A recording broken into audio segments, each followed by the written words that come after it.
Segera download Quran Tadabbur, tafsir dalam genggaman Anda. Bulan Ramadan adalah bulan Al-Quran.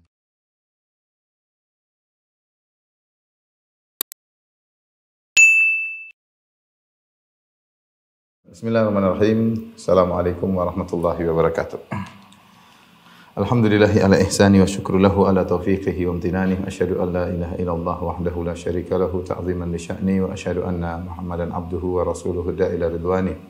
Allahumma salli alaihi wa ala alihi wa ashabihi wa ikhwani. Para ikhwan, para akhwat, bapak dan ibu-ibu, majelis taklim Qalbun Salim yang dirahmati oleh Allah Subhanahu wa taala. Kita melanjutkan pada kesempatan kali ini hadis terakhir yang terkait dengan bab as-sidq. Ya, bab hadis yang terakhir yang merupakan penutup dari bab as-sidq. Saya bacakan an Abi Khalid Hakim bin Hizam. Dari Abu Khalid Hakim bin Hizam radhiyallahu taala anhu. Hakim bin Hizam radhiyallahu taala anhu adalah ponakan Khadijah radhiyallahu taala anha yang ketika di zaman jahiliyah pernah menghadiahkan kepada tantenya Khadijah seorang budak yaitu Zaid bin Harithah. Yang kemudian Zaid bin Harithah ini dihadiahkan oleh Khadijah kepada Nabi Muhammad SAW suaminya. Kemudian akhirnya Zaid bin Harithah diangkat menjadi anak angkat Nabi SAW sebagaimana dalam kisah yang masyhur, sehingga Zaid bin Harithah dikenal dengan Zaid bin Muhammad. Ya. Jadi Zaid bin Harith itu asalnya budak yang dibeli oleh Hakim bin Hizam yang dihadiahkan kepada Khadijah, dan Khadijah menghadiahkan kepada Nabi sallallahu alaihi wasallam sampai akhirnya orang-orang mengenal Zaid dengan panggilan Zaid bin Muhammad. Kemudian turunlah ayat Allah Subhanahu wa taala menegur hal tersebut. Kata Allah Subhanahu wa taala, "Ud'uuhum li'abaihim huwa aqsatu 'indallah." Serulah mereka anak-anak angkat kalian dengan nama orang tua mereka yang sesungguhnya. Jadilah tadinya Zaid bin Muhammad kembali lagi menjadi Zaid bin Harithah radhiyallahu taala anhu, yang Zaid bin Harithah ini punya anak namanya Usama bin Zaid, yang dua-duanya adalah sahabat yang mulia dan sangat dicintai oleh Nabi sallallahu alaihi wasallam. Hakim bin Hizam meskipun dia masuk Islam belakangan, tapi di masa-masa sulit berdakwah dia juga membantu Khadijah ketika Rasulullah SAW sedang diboikot di Syekh Abi Talib, yaitu ketika diboikot selama 3 tahun, di mana kaum muslimin dan juga Bani Hashim tidak diberikan makanan, tidak boleh membeli barang, tidak boleh membeli barang mereka tidak boleh berjual beli, tidak boleh menikah dengan selain di luar dari mereka ya selama 3 tahun, sehingga banyak di antara mereka yang kelaparan, banyak di antara mereka meninggal diisolasi. Di suatu namanya Syekh itu jalan di antara 2 gunung. Mereka diisolasi situ selama 3 tahun. Yang Hakim bin Hizam kadang mengirim makanan buat tantenya Khadijah radhiyallahu taala anha, yaitu bibinya, khalahnya ya, radhiyallahu taala anha. Kemudian dia di zaman jahiliyah, Hakim bin Hizam sangat suka bersedekah, memerdekakan budak, kemudian memberi makan kepada fakir miskin. Ketika dia masuk Islam, maka dia bertanya kepada Nabi sallallahu alaihi wasallam tentang bagaimana kebaikan-kebaikan yang dia lakukan sebelumnya ketika di zaman jahiliyah. Maka Nabi SAW berkata, "Aslamta ala ma aslafta min khairi ya Hakim." Wahai Hakim bin Hizam, kau masuk Islam dengan membawa seluruh pahala kebaikan yang pernah kau lakukan di zaman jahiliyah.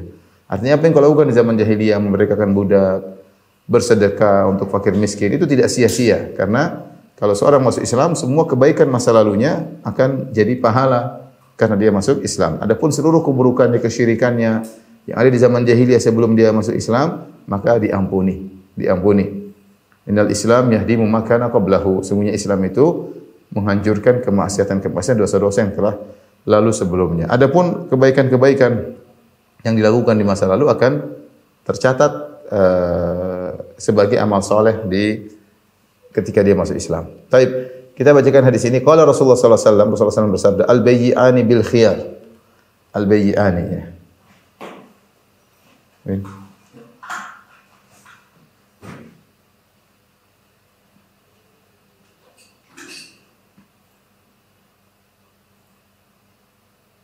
Al-bayyi'ani bil khiyar. Ma lam yatafarraqa. Kata Nabi sallallahu alaihi wasallam, dua pelaku transaksi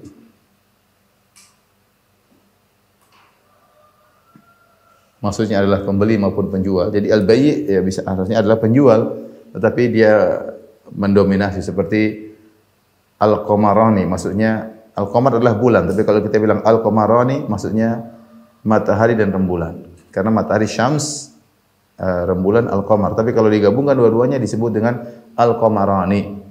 Ya, karena dengan dua rembulan maksudnya rembulan matahari. Seperti kalau ayah namanya al-ab, ayah, ibu al-um. Ibu adalah al-um, tapi kalau digabungkan dua-duanya kita bilang al-abawani, ayah dan ibu. Maksudnya dua orang tua, ayah dan ibu. Kata al-ab mendominasi al-um. Demikian al-bayyi. Al-bayyi adalah penjual, al-mushtari pembeli. Tapi kalau kita bilang pembeli dan penjual, kita mengatakan al-bayyi'ani, yaitu pelaku transaksi penjual dan pembeli. Bil khiyar yaitu dalam atau memiliki, bil khiyar maksudnya memiliki hak khiyar majlis, khiyar al-majlis. Apa itu khiyar majlis? Khiyar majlis maksudnya adalah masih boleh berubah pikiran, masih boleh membatalkan transaksi selama badan belum berpisah, selama belum berpisah badan. Meskipun sudah terjadi transaksi, misalnya beli, saya masih di toko, saya beli sesuatu, saya sudah bayar, tapi saya masih di toko. Kemudian saya lihat lagi, saya mikir-mikir lagi, akhirnya saya, aduh nggak jadi ya. Dalam aturan Islam, maka berhak untuk mengembalikan. Ya. Sama, penjual juga boleh. Oh enggak, saya nggak jadi jual, saya nggak ada jual. Mohon maaf, saya ternyata, misalnya motor ini saya masih pakai, mobil ini saya nggak jadi jual. Ya. Mohon maaf, selama badan belum berpisah, masih belum berpisah. Ini namanya khiyar al-majlis. Ini berlaku berdasarkan hadis ini pendapat Al-Hanabilah dan Syafi'iyah. Ya, mereka mengatakan namanya khiyar al-majlis. Adapun mazhab Malikiyah dan Hanafiyah mereka mengatakan khiyar majlis tidak ada. Kalau sudah jadi jual beli sudah terpisah, malam yatafarraqa, kalau sudah terpisah dengan perkataan meskipun badan masih dekatan, sudah oke, selesai, putus jual beli, maka tidak boleh dikembalikan lagi. Tapi kalau yang benar pendapat Syafi'iyah dan Hanabilah bahwasanya kalau badan masih di situ, masih belum berpisah, meskipun sudah oke, sudah transaksi, sudah bayar. Tiba-tiba 1 menit kemudian, 2 menit kemudian dia merasa aduh kayaknya enggak pas. Kemudian dia minta untuk dibatalkan, maka ini boleh. Nabi mengatakan al-bayyi'ani bil khiyar, dua pelaku transaksi penjual dan pembeli punya hak untuk membatalkan jual beli selama badan belum berpisah. Malam yatafarraqa, selama badan belum berpisah. Kenapa? Karena jual beli dibangun di atas antaradin minkum, di atas keridhaan. Tidak boleh jual beli di atas pemaksaan. Kalau dia baru beli kemudian dia merasa menyesal, maka segera dia kembalikan. Kalau sudah berpisah, perhatikan, jika sudah berpisah badan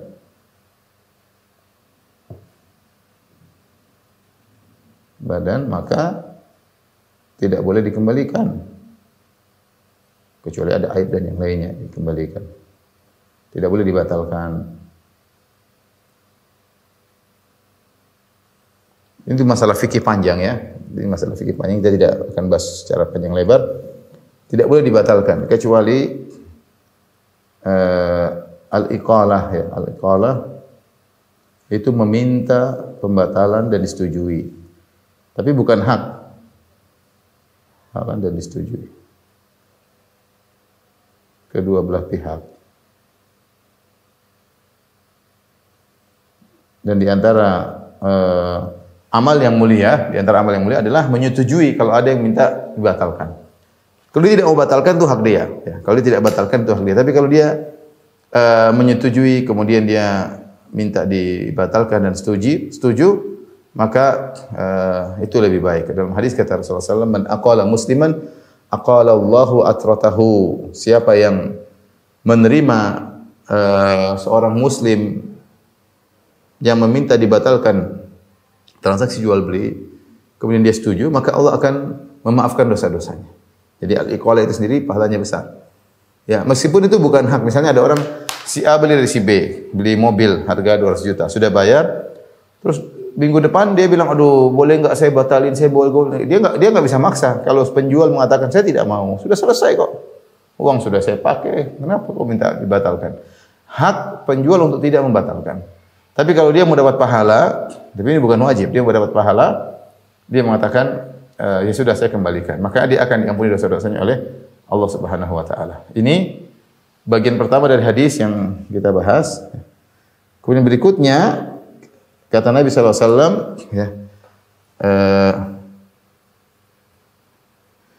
fa in sadaqa wa bayyana, sadaqa wa bayyana, burika lahu fi bai'ihima, burika lahuma fi bai'ihima, wa in kadzaba wa sadaqa, kadzaba wa katama, muhiqat barakatu bai'ihima, muhiqat barakatu bai'ihima. Ya, kata Nabi sallallahu alaihi wasallam, jika keduanya jujur dan menjelaskan, jika keduanya jujur dan keduanya menjelaskan,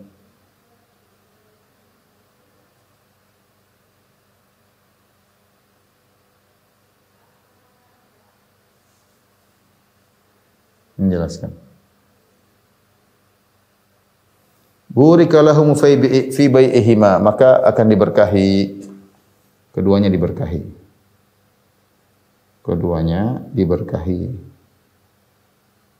transaksi mereka,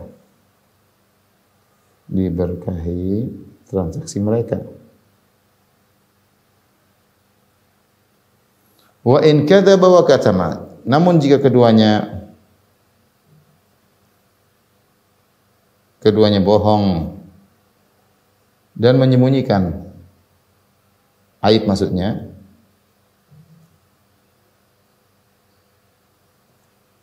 maka dihapus keberkahan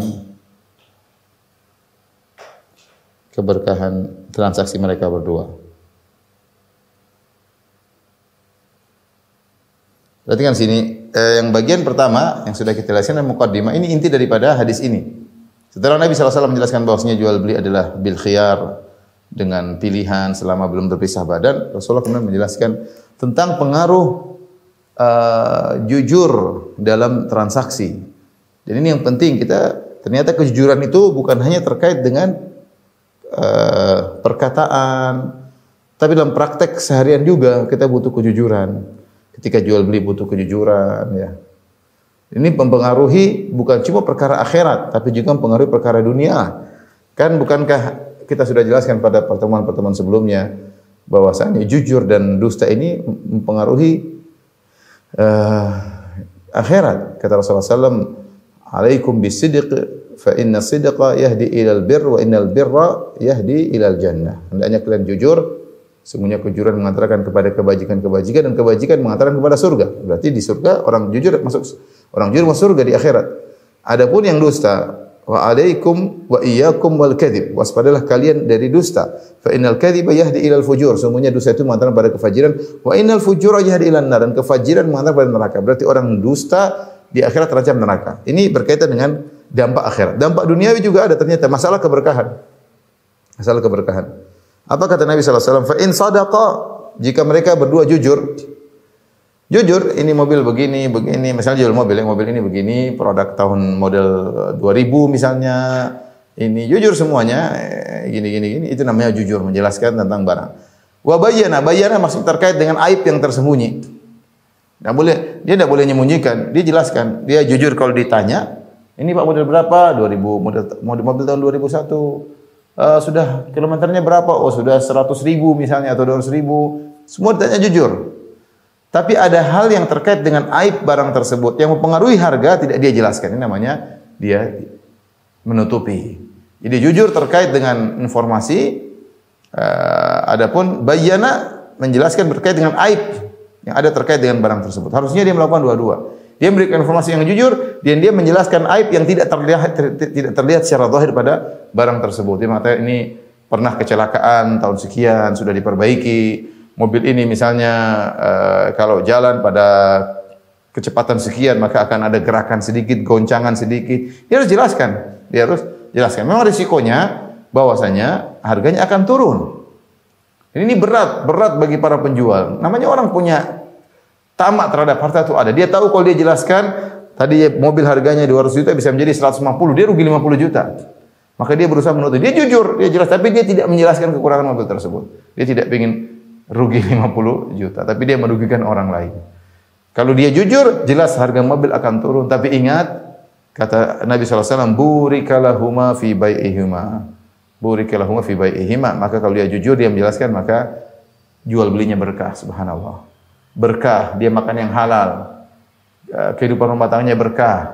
Akan berkembang setelah itu perdagangannya, dan banyak akan membuat dia semangat untuk beribadah. Kenapa? Hasil perdagangannya hasil yang berkah. Tapi sebaliknya, kalau dia bohong, keduanya bohong, wa in kadzaba wa katama. Kalau keduanya bohong, ya, oh ini mobil tahun 2021 ternyata 2019 ya. Oh ini baru dikirim dari 5 hari yang lalu, ternyata sebulan yang lalu. Misalnya, namanya orang bohong.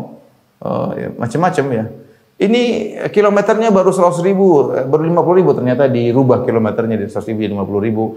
Intinya bohong. Kemudian sudah bohong, kadzaba, katama, menyembunyikan aib. Ini radiatornya rusak, dibiarin aja, tidak dikasih tahu. Ini kalau kecepatan 150 kilo getar, dia tidak kasih tahu. Padahal dia tahu itu hal-hal yang perlu diketahui oleh pembeli.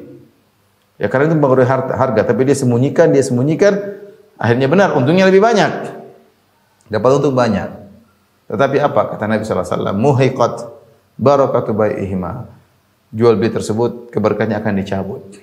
Benar dapat untung, tapi tidak berkah. Dan demikianlah betapa banyak orang yang melakukan transaksi yang haram, kelihatannya duitnya banyak, namun enggak ada keberkahan. Saya bukan 1-2 orang yang datang kepada saya. Ustaz, saya dulu kerja begini. Dulu saya setiap hari dapat sekian, tapi saya entah kemana. Entah kemana uang saya. Satu lagi mengatakan, dulu kami kerja di instansi riba, begini, terus subhanallah, seakan-akan kurang terus pada penghasilan kami tiap hari berdua sekian. Sekarang alhamdulillah kita sudah resign dan kita sudah mulai kerja yang halal. Alhamdulillah cukup aja. Jadi maksud saya, keberkahan itu penting. Dan jujur dan dusta mempengaruhi dunia kita sebelum akhirat kita. Kalau kita jujur berkah, meskipun mungkin menurut kita tidak seberapa, tapi dia langgeng, keuntungan tersebut langgeng, kemudian menghasilkan anak yang soleh, kemudian kita bisa beribadah, kita rajin ibadah. Tapi kalau kita untung banyak tapi enggak berkah, kebaikan dicabut oleh Allah. Kalau tidak berkah berarti apa? Tidak baik. Kelihatannya banyak tapi musibah.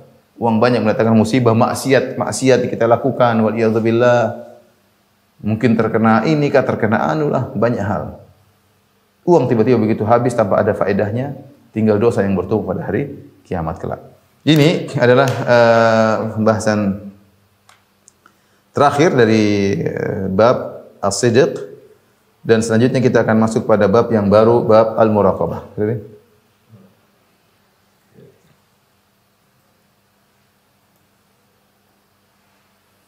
Al-muraqabah.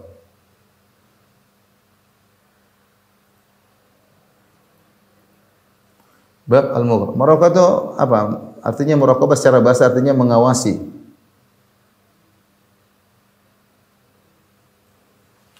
Seperti orang muraqabah di CCTV, lihat CCTV ngeliat terus. Itu namanya muraqabah. Ya, muraqabah, mengawasi. Dan mengawasi dalam hal ini dua hal. Pertama, meyakini Allah senantiasa mengawasi. Itu maksud apa? Melihat dengan perhatian. Maksudnya melihat dengan perhatian. Kalau bahasa pengertian melihat dengan perhatian. Beda dengan kalau bahasa Arab melihat saja, tapi kalau muraqabah itu mengawasi dengan perhatian. Mereka senantiasa mengawasi segala gerak-gerik kita. Perkataan, perbuatan semuanya. Perkara yang kedua, ya, yaitu kita senantiasa menghadirkan diri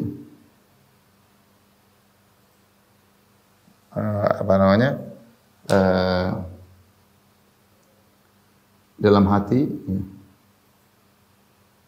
bahwa ya, kita bermuamalah dengan Allah. Selalu dengan Allah.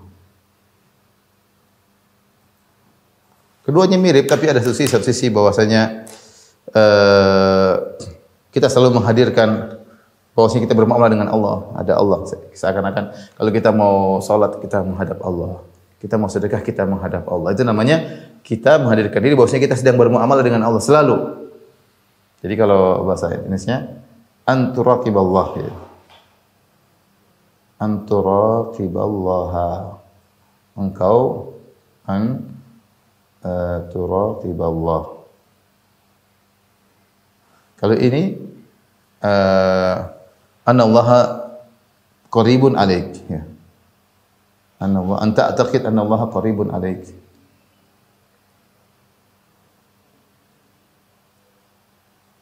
Anallaha qaribun alaik. Itu meyakini Allah senantiasa mengawasimu. Dua hal yang mirip dan saling berkonsekuensi. Ini adalah saling berkonsekuensi, tapi saling melazimi konsekuensi. Tapi dua-duanya kita hadirkan. Kita meyakini Allah senantiasa mengawasi kita, dan kita menghadirkan bahwa kita sedang bermuamalah dengan Allah. Ya. Ya. Dan ini yang diisyaratkan dalam hadis Jibril, anta abudallaha ka'annaka tarahu fa illam takun tarahu fa innahu yarak. Ya, diambil dari hadis Jibril. Anta abudallah, ya, al-ihsan namanya al-ihsan. Anta abudallah ka'annaka tarahu fa illam takun tarahu fa innahu yarak. Ya. Engkau beribadah kepada Allah seakan-akan engkau melihat Allah. Ini kembali ke sini. Fa illam takun tarahu, kalau kau tidak bisa melihat Allah, yakinlah Allah melihatmu. Ini kembali ke sini. Ya. Dan hadis Jibril nanti akan dijadikan dalil oleh An-Nawawi rahimahullah tentang bab al-muraqabah. Ya. Inilah ibadah tersendiri, ibadah yang sangat agung. Merasa Allah senantiasa melihat kita dalam segala hal, ya. Dalam segala hal, dan senantiasa kita merasa bermuamalah dengan Allah Subhanahu wa taala.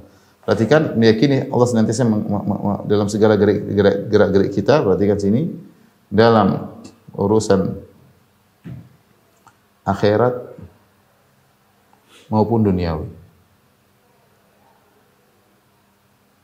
Dalam bermuamalah dengan diri sendiri, ya.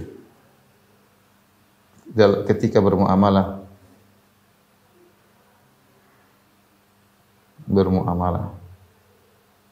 dengan diri sendiri, dengan Allah, dengan orang lain, dan dengan diri sendiri.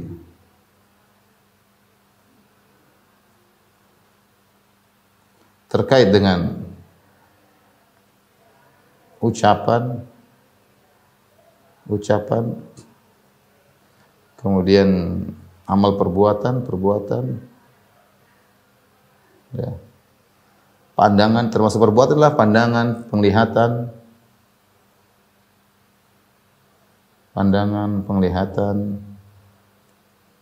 pendengaran,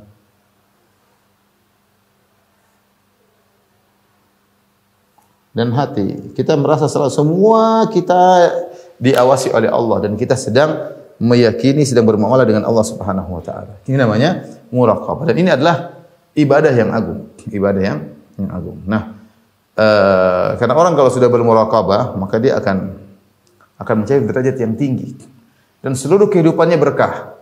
Kenapa? Karena dia merasa Allah sedang melihat dia, atau dia merasa lebih hebat dari itu, dia sedang bermuamalah dengan Allah. Kalau dia mau sedekah, ya Allah, dia tahu, ya Allah, saya bersedekah karena perintahmu. Sudah dia kasih. Engkau sudah tahu, ya Allah, selesai. Mau orang yang disedekahi mau berterima kasih atau tidak, enggak ada masalah. Yang penting, ya Allah, Engkau sudah tahu aku menjalankan kewajiban. Dia mau berbakti sama orang tua, dia pergi ke orang tuanya, dia mungkin naik kendaraan di tempat yang jauh boleh, oleh sampai di sana orang tuanya tidak terima, orang tuanya usir dia. Ya Allah, saya bermuamalah dengan Engkau, saya bermuamalah dengan orang tua dia seperintahmu. Jadi senantiasa kehidupannya berkah karena selalu pahala mengalir pada dirinya. Karena dia merasa selalu bermuamalah dengan Allah dan dia merasa selalu diawasi oleh Allah Subhanahu wa taala. Kemudian setelah itu Imam An-Nawawi rahimahullah membawakan ayat-ayat yang menunjukkan akan hal ini. Di antaranya qala Allah taala, dan ini kebiasaan Imam Nawawi rahimahullah taala ketika menjelaskan tentang riyadhus shalihin, membawakan ayat-ayat kemudian hadis-hadis. Qala Allah taala, Allah berfirman, alladzi yaraka hina taqum, yaitu yang melihatmu ketika kau berdiri hendak salat, ketika kau sedang salat. Wa taqallubaka fis sajidin, demikian ketika kau gerakanmu dalam bersama orang yang sujud. Ketika kau berdiri salat, kau sujud bersama jamaah, Allah melihat. Ya, Allah melihat perbuatanmu, ya. Kita sebutkan ayat-ayat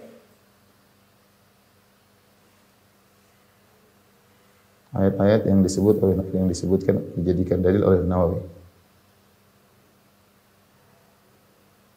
Oleh An-Nawawi, Imam Nawawi dalam bab al-muraqabah.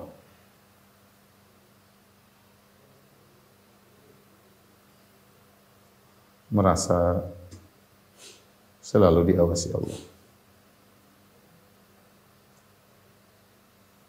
Ayat tersebut diantaranya pertama, ya, dalam surat Asy-Syu'ara 218. 2:18 2:19. Kata Allah Subhanahu wa taala, alladzi yaraka hina taqum.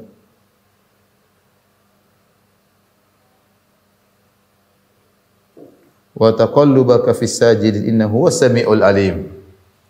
Ya, kata Allah, wa tawakkal 'alal azizir rahim, bertawakal kepada Allah yang Maha Perkasa lagi Maha Penyayang.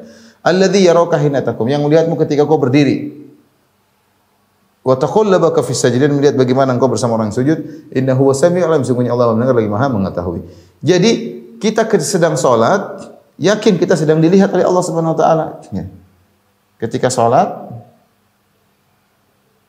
kita sedang dinilai, dilihat dan diawasi dan dinilai oleh Allah.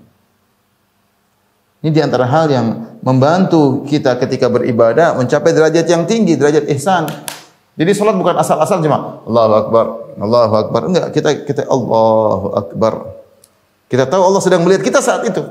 Allah sedang melihat gerak-gerik kita, bacaan kita, rukuk kita, berdiri kita dan sujud kita. Alladzi yaraka hina taqum. Yang berarti kau sedang berdiri. Berdiri Allahu Akbar, Allah lihat, Allah sedang nilai. Wa taqallubaka fi sajdah, kalau kau sedang sujud bersama orang yang sujud. Kita aja kalau kita misalnya kita lagi salat, kemudian dipasang CCTV depan kita dan kita tahu teman-teman kita sekolah pada ngelihat kita, ya kita pas salatnya khusyuk, Allahu Akbar, karena semua orang sedang lihat, semua ngawasi. Itu kalau kita tahu ada CCTV dan kita tahu orang-orang sedang menilai kita. Nah, bagaimana lagi kalau kita yakin Allah sedang menilai kita dan Allah sebut secara detail. Alladzi yaraka hina taqum, yang melihatmu ketika sedang berdiri mau salat atau sedang berdiri salat. Ini menunjukkan Allah Subhanahu wa taala Maha mengawasi. Ayat yang kedua, Al-Hadid ayat 4.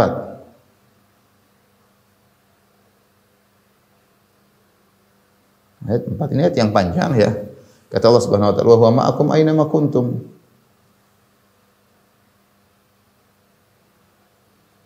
Allah bersama kalian di mana kalian berada. Allah bersama kalian dimanapun kalian berada.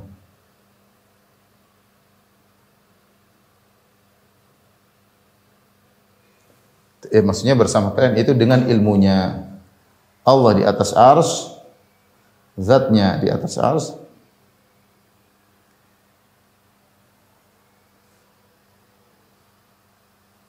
Ilmunya bersama kalian dimanapun.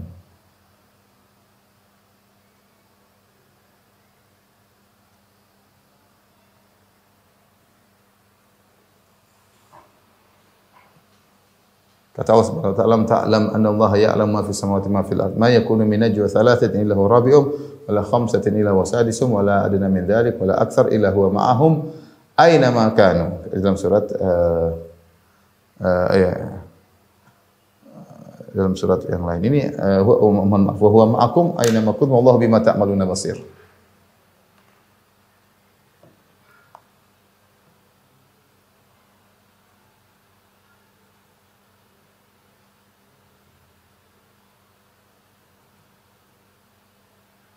Saya bacakan ayatnya ya. Ini surat Al-Imran, tadi surat yang lain, ini tadi surat Al-Mujadalah yang saya bacakan mirip bahwa ma'ahum aina makan. Dalam surat Al-Mujadalah saya bacakan ayat 4 lengkapnya. Huwallazi khalaqas samawati wal arda fi sittati ayyam. Ya, huwallazi khalaqal arda fi sittati ayyam, tsumma istawa 'alal 'arsy. Perhatikan. Dialah yang menciptakan Allah yang telah menciptakan langit dan bumi dalam waktu 6 masa, kemudian diberi istiwa di atas arsy.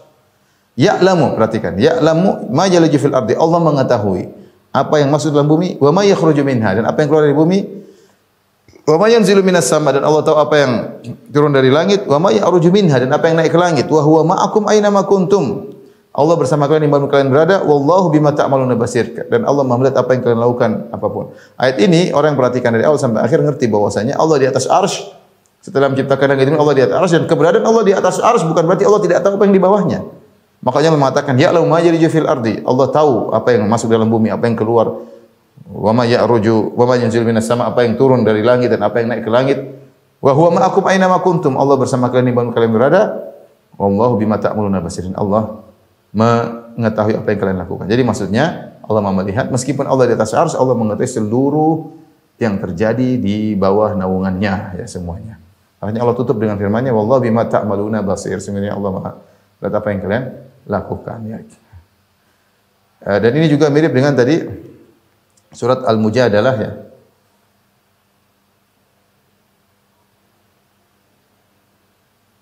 Yang Allah mengatakan alam ta'lam anna Allah ya'lamu ma fis samawati wa ma fil ardi ma yakunu min najwa thalathatin illa rabbihim wa la khamsatin illa sadisuhum wa la adna min dzalik wa la aktsar illa huwa ma'ahum aina ma kanu illa huwa ma'ahum aina ma kanu. Sungguhnya Allah bersama mereka dimanapun mereka berada, ya. Tapi ini ayat yang kedua. Ayat yang berikutnya Al-Imran ayat 5.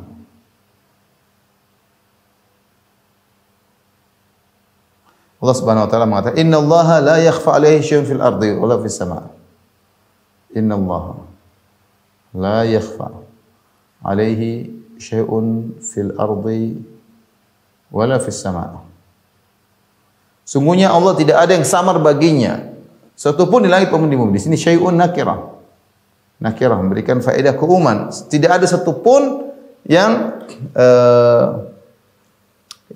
samar bagi Allah. Semuanya Allah tahu.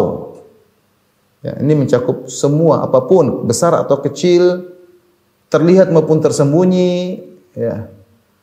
Di atas ataupun di bawah, semuanya Allah ketahui, tidak ada yang tersembunyikan. Innallaha la yakhfa 'alaihi syai'un fil ardi wala fis sama'. Sungguhnya Allah itu tidak satu pun yang samar bagi Allah di langit maupun di bumi, ya.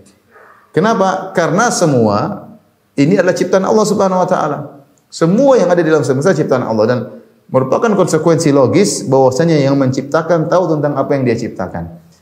Kita saja kalau kita yang misalnya kita yang membuat sebuah mainan, kita tahu mainan kita tuh onderdilnya seperti apa, bagaimana sifat-sifatnya. Karena kita yang membuat, merancang ini semua. Ya, secara sederhana kalau itu manusia. Apalagi Al-Khaliq yang menciptakan seluruhnya, maka Dia tahu semua ciptaannya. Ala ya'lamu man khalaq. Bukankah yang menciptakan tahu tentang apa yang diciptakan? Jelas. Huwal latiful khabir. Dia Maha halus dan mengetahui secara detail. Al-Khabir itu Maha mengetahui secara detail. Makanya Allah mengatakan, ya, wa ma tasqutu min waraqatin illa ya'lamuha. Tidak ada satu daun pun yang jatuh kecuali Allah mengetahui tentang daun tersebut. Wa ma tasqutu min waraqatin illa ya'lamuha. Wala habbatun fil ardi, dalam ayat itu, dan tidak ada satupun daun yang jatuh kecuali Allah mengetahui bagaimana ilmunya. Dalam surat Al-An'am 59, ya, kata Allah Subhanahu wa taala, wa indahu mafatihul ghaibi la ya'lamuha illahu. Semua kunci-kunci gaib tidak ada yang mengetahui kecuali Allah. Wa ya'lamu fil barri wal bahr. Allah mengetahui seluruh yang di daratan. Wal bahr, Allah mengetahui seluruh yang ada di lautan. Wa ma tasqutu min waraqatin la ya'lamu. Bahkan satu daun pun yang jatuh Allah tahu tentang ilmunya. Coba antum bayangkan para hadirin hadirat, berapa jumlah pohon yang ada di alam semesta ini? Sangat-sangat banyak. Jumlah pohon sangat-sangat banyak. Setiap pohon entah berapa triliun, entah berapa pohon, banyak sekali. Setiap pohon entah berapa banyak daunnya. Di belantara hutan sana, belantara hutan sini, di mana-mana. Kalau ada satu daun yang jatuh, Allah tahu tentang daun tersebut. Kenapa? Semua pohon tersebut ciptaan Allah dan seluruh daunnya juga ciptaan Allah. Ketika ada daun yang jatuh, maka Allah Maha tahu tentang daun tersebut. Matas ketumi warakatin la ya'lamuha. Wala habbatin fi dhulumatil ardi. Wala ratbin, tidak ada satu biji pun, biji apapun dalam kegelapan bumi, tenggelam dalam bumi. Allah tahu biji manapun, Allah tahu. Wala ratbin wala yabisin, tidak ada suatu yang basah maupun yang kering illa fi kitabim mubin. Semuanya telah tercatat. Allah sudah tahu seluruhnya. Ya, Allah sudah tahu seluruhnya. Jadi ini membuat kita yakin bahwasanya Allah Maha mengetahui segala sesuatu dan konsekuensi Allah Maha mengetahui segala sesuatu. Allah mengawasi. Allah mengawasi. Demikian juga ayat berikutnya surat Al-Fajr ayat 14. Allah mengatakan inna rabbaka labil mirsad.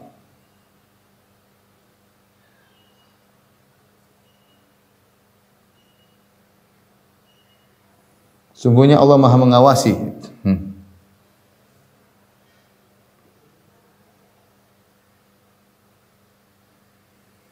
Allah mengawasi. Ayat ini setelah Allah sebutkan tentang kaum-kaum yang mereka bertindak sewenang-wenang, namun Allah membinasakan mereka. Artinya apa? Selama ini yang mereka lakukan dalam pengawasan Allah. Jadi apa namanya? Terkait dengan ayat ini, yaitu Allah menyebutkan kaum yang semena-mena.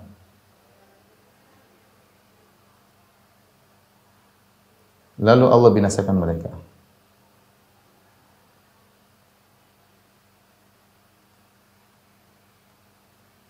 Kata Allah Subhanahu wa taala tentang kaum Firaun, kaum Samud, kaum Ad.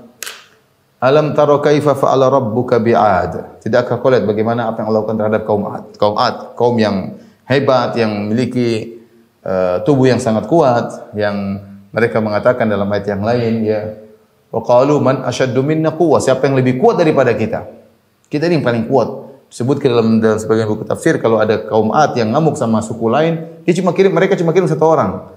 Satu orang yang angkat batu besar kemudian dilemparkan kepada musuh mereka, suku yang maka binasa semua. Sombong dengan kekuatannya. Ya, alam tara kaifa fa'ala rabbuka bi'ad. Tidakkah kau lihat bagaimana apa yang Allah lakukan terhadap kaum Ad? Iram dzatil imad. Mereka dari keturunan Iram dan mereka memiliki tenda-tenda yang tinggi-tinggi tiangnya karena mereka banyak besar-besar. Allati lam yukhlaq mithluha fil bilad. Yang tidak pernah diciptakan makhluk seperti mereka yang tinggi dan kuat.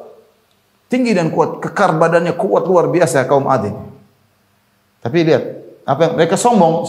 Nanti penghujung bagaimana Allah hancurkan mereka, ya. Allah kirim rihan sarsaran, Allah kirimkan angin yang sangat dingin dan sangat berisik dan angkat mereka sab'a layalin wa thamaniyata ayyamin husuma. Allah angkat 7 malam dan 8 siang, dihancurkan di gua Jawang sampai usus-usus mereka keluar. Lihat bayangan tubuh mereka yang kuat dihancurkannya dengan angin. Kemudian kata Allah, wa samudal ladzina jabu as-sakhra bil wad. Dan kaum kaum Samud yang mereka membuat gunung-gunung, memahat gunung-gunung, buat istana-istana di di lembah-lembah, mereka pahat gunung-gunung dengan ilmu mereka yang luar biasa. Mereka sombong, jadi mereka sombong. Wa tanhitunal jibala buyuta. Ya.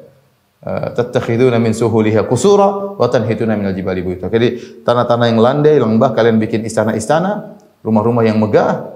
Dan kalian tidak cukup sampai situ, bahkan kalian mahat gunung-gunung dijadikan tempat tinggal. Ada yang mengatakan kalau musim dingin mereka masuk di gunung-gunung, atau musim panas mereka masuk gunung, musim dingin mereka tinggal di rumah di luar. Ya. Intinya mereka hebat.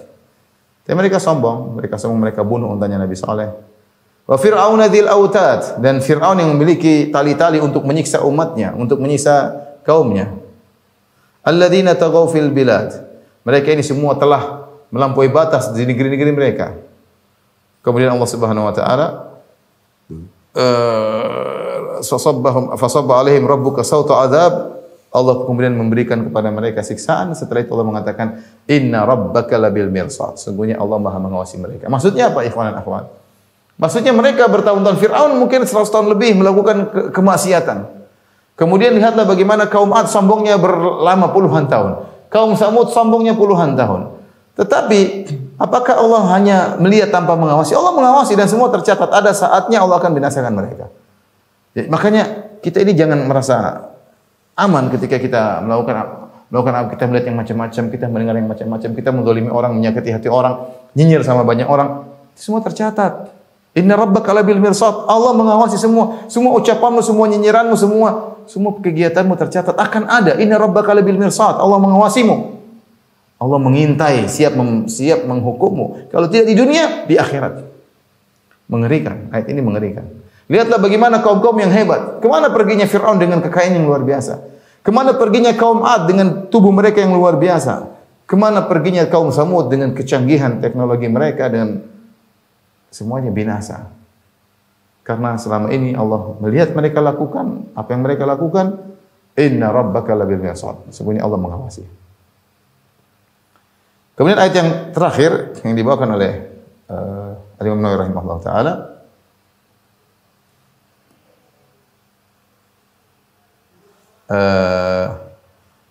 surat Ghafir 19.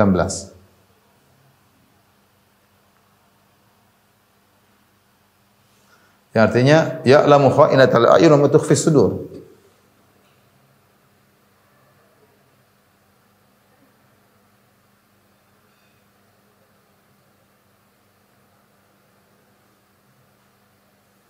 Allah mengetahui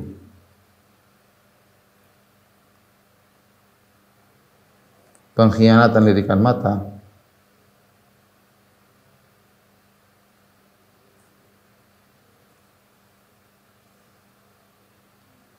dan apa yang disembunyikan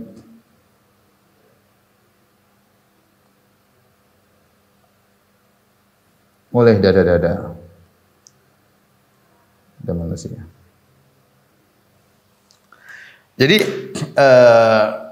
di antara dalil yang menunjukkan kita harus merasa selalu diawasi oleh Allah adalah ayat ini. Ya'lamu kha'inatal a'yun wa ma tukhfis. Allah mengetahui lirikan mata. Kita lihat lirik mata begini, Allah tahu. Bahkan ketika kita ngobrol sama teman kita, kemudian kita melirik ke HP, ada sesuatu yang haram. Teman kita enggak tahu, tapi Allah tahu kita sedang melirik. Atau kita sedang ngobrol, tahu ada cewek lagi kita melirik. Teman bicara kita enggak ngerti karena itu di belakang dia. Tapi Allah tahu catatan, Allah mencatat apa yang kita lirik tersebut. Lirikan pandangan mata. Jangankan lirikan mata, bahkan tersembunyi dalam hati, Allah pun tahu. Wa huwa alimun bidzati sudur. Allah tahu isi hati apa namanya? Manusia. Apa yang gerak-gerik dalam diri kita. Apa yang kita renungkan, sombong, takabur, tawadhu, ikhlas, riya, ujub, husnudzan, berbaik sangka, suudzan, berburuk sangka, merendahkan orang lain, cinta dunia, orientasi akhirat. Percuma kita mau sembunyikan, Allah Maha tahu niat kita. Allah Maha tahu. Tadi kita sudah sebutkan, jangankan pandangan mata kita, jangankan lirikan mata kita, Allah tahu. Bahkan daun yang jatuh pun Allah tahu. Bukankah Allah mengatakan, ya, wa ma tasqutu min waraqatin la ya'lamuha. Tidak ada satu daun pun yang jatuh, jatuh lepas dari tangkainya kemudian kering, jatuh gugur dengan pelannya. Allah tahu gerakan daun tersebut. Ini daun tersebut tidak akan dibangkitkan pada hari kiamat. Daun tersebut dia jatuh, dia mau dihancurkan, diterbangkan oleh angin kemana, mau dimakan oleh mau melumat bersama tanah atau jatuh ke air kemudian dimakan oleh ikan-ikan. Tidak ada urusannya daun tersebut dengan hari kiamat. Jatuh selesai. Nah, kalau perkara benda mati yang seperti ini yang jatuh, yang tidak ada hubungannya dengan pembalasan karena dia cuma sekedar daun kering yang jatuh. Itu pun Allah tahu. Bagaimana dengan kita, lirikan mata kita, pendengaran mata kita, yang semua ini ada aturan, ada hitungannya, ada auditingnya nanti. Ada hisabnya pada hari kiamat. Jelas. Kalau ini saja tahu, ini lebih utama untuk Allah tahu, dan Allah tahu semuanya, bagi Allah sama saja. Sama saja. Jadi saya kasih logika tadi, kalau daun saja yang tidak ada hubungannya dengan hari kebangkitan. Allah tahu bagaimana dengan lirikan mata kita, ucapan lisan kita, pendengaran telinga kita, yang kita dengar, hati kita yang berbisik dalam hati kita, hasad, dengki, tamak, Allah tahu semuanya. Merendahkan, menghormati, Allah tahu semuanya. Oleh karenanya seorang ikhwan dan akhwat yang hati Subhanahu wa taala dalam kehidupan ini dia muraqabatullah, yaitu dia merasa bahwasanya Allah senantiasa melihat dia. Dalam semua dia muraqabatullah, dia merasa diawasi oleh Allah, atau dia merasa bermuamalah dengan Allah dalam segala pandangannya, dalam segala pendengarannya, dalam segala ucapannya, dalam segala komentarnya, ya. Dalam segala gerak-gerik hatinya. Dia cek ikhlas atau tidak, riya. Periksa dengan baik-baik karena Allah tahu isi hati kita. Kita boleh menampakkan pada orang lain seakan-akan kita ikhlas, seakan-akan kita tulus, seakan-akan kita orientasi kita akhirat. Bagaimanapun kita sembunyikan dalam hati kita bahwasanya kita orientasinya dunia, atau kita ingin dipuji, ingin disanjung, kita sembunyikan dalam relung hati yang paling dalam, dalam lubuk hati yang paling dalam, Allah tetap tahu. Allah tetap tahu. Tapi kalau kita merasa senantiasa diawasi oleh Allah, kita akan tenteram, akan tenteram. Ini adalah ibadah tersendiri yang luar biasa yang Allah Subhanahu wa taala menyuruh kita untuk menghadirkan perasaan dalam diri kita sehingga ibadah kita diberkahi oleh Allah Subhanahu wa taala, kehidupan kita, duniawi kita, keseharian kita berkah karena kita tahu Allah sedang menilai, Allah sedang mengawasi dan kita pun merasa senantiasa bermuamalah dengan Allah Subhanahu wa taala. Baik. Ini ayat-ayat, kita masuk pada hadis yang pertama, ya. Hadis yang panjang, hadis yang masyhur tentang hadis Umar bin Khattab, ya. Jadi kita bacakan riwayatkan oleh Imam Nawawi rahimahullahu taala. Kita bacakan hadisnya, kemudian kita komentari sedikit, ya. Hadis-hadis yang menjelaskan tentang al-muraqabah, merasa diawasi oleh Allah Subhanahu wa taala, yaitu hadis yang masyhur, hadis Umar bin Khattab. Saya bacakan. An Umar bin Khattab radhiyallahu taala anhu, dari Umar bin Khattab radhiyallahu anhu, semoga Allah meridainya, qala bainama nahnu julusan inda Rasulillah sallallahu alaihi wasallam, tatkala kami sedang duduk-duduk di sisi Rasulullah sallallahu alaihi wasallam, zata yaumin, satu hari, menuntut ilmu, duduk bersama Nabi sallallahu alaihi wasallam. Ittala alaina rajulun syadidu bayadhi thiyab. Tiba-tiba muncul seorang lelaki yang bajunya sangat putih. Syadidu sawadi sya'r, rambutnya sangat hitam. La yura alaihi atharu safar, tidak terlihat bekas safar. Karena dahulu orang bersafar entah jalan kaki, entah naik onta, tentu akan terkena pasir. Bajunya pasti berdebu, kemudian rambutnya mungkin terkena pasir. Namanya safar zaman dahulu, bukan seperti sekarang. Naik pesawat yang mungkin tidak ada debunya sama sekali, ya. Mau tayamum saja di pesawat susah, ya. Kalau zaman dulu orang di atas kendaraan atau jalan kaki pasti kena debu. Orang ini aneh, datang tiba-tiba bertemu dengan Nabi. Bajunya sangat putih, rambutnya sangat hitam. Bajunya sangat putih, tidak ada kotoran sama sekali. Rambutnya sangat hitam, tidak ada debu sama sekali. Tidak ada tanda-tanda dia baru safar. Tapi masalahnya, wala ya'rifu minna ahad. Tidak seorang pun yang mengenal dia. Artinya orang ini, kalau tidak ada bekas safar, berarti orang sekitar kita. Tapi anehnya kalau orang sekitar kita, kita tidak kenal. Kalau dia orang jauh, harusnya dia bersafar. Ada bekas safarnya, tapi enggak ada juga. Hatta jalasa ila Nabi sallallahu alaihi wasallam. Rupanya itu adalah Jibril yang menyamar, menjelma menjadi manusia. Hatta jalasa ila Nabi sallallahu alaihi wasallam, sampai duduk ke arah Nabi sallallahu alaihi wasallam, fa asnada rukbatayhi ila rukbatayhi. Kemudian dia menyandarkan kedua lututnya kepada kedua lutut Nabi sallallahu alaihi wasallam. Wa wada'a kaffayhi ala fakhidayhi. Kemudian meletakkan kedua tangannya di atas pahanya, apakah paha dia atau paha Nabi sallallahu alaihi wasallam. Wa qala ya Muhammad akhbirni anil Islam. Kemudian dia bertanya, "Ya Muhammad." Orang tambah bingung. Kalau para sahabat yang tinggal bersama Nabi, pasti mereka tidak ada yang manggil ya Muhammad, pasti manggilnya ya Rasulullah, ya Nabi Allah. Yang manggil ya Muhammad orang Badui, Arab Badui. Tapi ini orang Arab Badui ini kok aneh. Kita tidak ada yang kenal. Kalau dia musafir kok enggak ada tanda-tandanya, tiba-tiba dia berkata, "Ya Muhammad, wahai Muhammad, akhbirni anil Islam, kabarkan kepada tentang Islam." Faqala Rasulullah sallallahu alaihi wasallam bersabda, "Al-Islamu anta syahada alla ilaha illallah wa anna Muhammadar Rasulullah." Islam itu engkau bersaksi tidak ada yang berhak disembah kecuali Allah dan Muhammad adalah Rasulullah. Wa tuqimas salata wa tu'tiyaz zakat, engkau menegakkan salat, kau bayar zakat. Wa tasuma Ramadan, kau berpuasa di bulan Ramadan. Wa tahujjal baita in istata'ta ilaihi sabila, kau berhaji jika mampu. Nabi menjawab dengan rukun Islam yang ma'ruf. Qala sadaqta, kata orang ini, benar engkau. Fa ajibna lahu yas'alu wa yusaddiqu, kami heran sama orang ini. Dia tanya kok dia yang jawab sendiri. Dia bilang benar kamu. Nah, ternyata dia seakan-akan mengetes Nabi sallallahu alaihi wasallam. Kami heran sama orang ini. Qala fa akhbirni anil iman. Dia lanjutkan pertanyaan kedua. kabarkanlah kepadaku tentang iman. Nabi menjawab, antuk minabillahi wa malaikati wa kutubi wa rasuli wal yaumil akhir wa tu'mina bil qadri khairi wa syarrihi. Engkau beriman kepada Allah, kepada malaikat-malaikatnya, kepada kitab-kitab sucinya, kepada rasul-rasulnya, kepada hari akhirat, dan engkau beriman kepada takdir baik maupun buruknya. 6 rukun 6 yang ma'ruf. Qala sadaqta. Benar engkau, kata orang tersebut, yang itu adalah Jibril. Qala fa akhbirni 'anil ihsan, kabarkanlah kepadaku tentang ihsan. Ini yang jadi perhatian kita dalam hadis ini. Imam Nawawi membawakan maksudnya adalah hadis ini. Anta budallaha ka'annaka tarahu. Engkau beribadah kepada Allah seakan-akan engkau melihat Allah. Ihsan adalah, kabarkanlah kepada tentang ihsan, kata Nabi SAW, ihsan adalah engkau beribadah kepada Allah seakan-akan engkau melihat Allah. Fa illam takun tarahu fa innahu yarak. Kalau kau tidak bisa melihat Allah, yakinlah bahwasanya Allah melihatmu. Inilah muraqabah, merasa bermuamalah dengan Allah atau merasa senantiasa diawasi oleh Allah. Qala fa akhbirni anis sa'a, kabarkanlah kepada tentang hari kiamat. Nabi berkata, mal mas'ulu an nabi ala minas sa'il, yang ditanya tidak lebih tahu daripada yang bertanya. Artinya dia mengatakan, aku Muhammad dan engkau malaikat Jibril tidak tahu sama-sama kapan hari kiamat. Fa akhbirni an amaratiha, kabarkanlah kepadaku kapan, apa tanda-tandanya. Qala antari dal amatu rabbataha, bahwasanya seorang budak wanita melahirkan majikannya. Wa antaral hufatal uratal alata ri'a asya'i yatatawwalu fil bunyan. Kau melihat ada orang-orang tidak pakai alas kaki, tidak berpakaian, miskin, ya, kemudian penggembala kambing, tiba-tiba mereka berlomba-lomba dalam meninggikan bangunan. Tsumman talaqa, kemudian dia pergi, falabistu maliyan, aku pun bingung, diam beberapa waktu. Tsumma qala, kemudian Rasulullah berkata, ya Umar, wahai Umar, atadri manis sa'il, tahukah kamu tadi siapa yang bertanya? Qultu Allah wa Rasulullah alam, Allah dan Rasul mengetahui. Qala fa innahu Jibrilu atakum yu'allimukum dinakum. Tadi itu Jibril yang datang. Dia datang kepada kalian untuk mengajarkan kepada kalian agama kalian. Hadis riwayat Muslim. Menjadi patokan kita atau menjadi perhatian kita dalam hadis ini tentang muraqabah, yaitu ketika Rasulullah SAW menjelaskan tentang al-ihsan. Dan ihsan adalah derajat paling tinggi. Jadi muraqabah ini ibadah yang tinggi. Ya. Di atas Islam, di atas iman ada ihsan. Itu anta budallaha ka'annaka tarahu. Engkau beribadah kepada Allah seakan-akan kau melihat Allah. Fa illam takun tarahu fa innahu yarak. Kalau kau tidak lihat Allah, yang memang tidak bakal bisa lihat Allah kecuali setelah meninggal dunia. Fa innahu yarak, sungguhnya Allah melihatmu, sungguhnya Allah melihatmu. Inilah muraqabah yang harus kita senantiasa hadirkan dalam diri kita, akan bahagia ikhwan. Kenapa kita tidak bahagia ketika kita tidak menghadirkan pengawasan Allah, tapi kita menghadirkan pengawasan makhluk?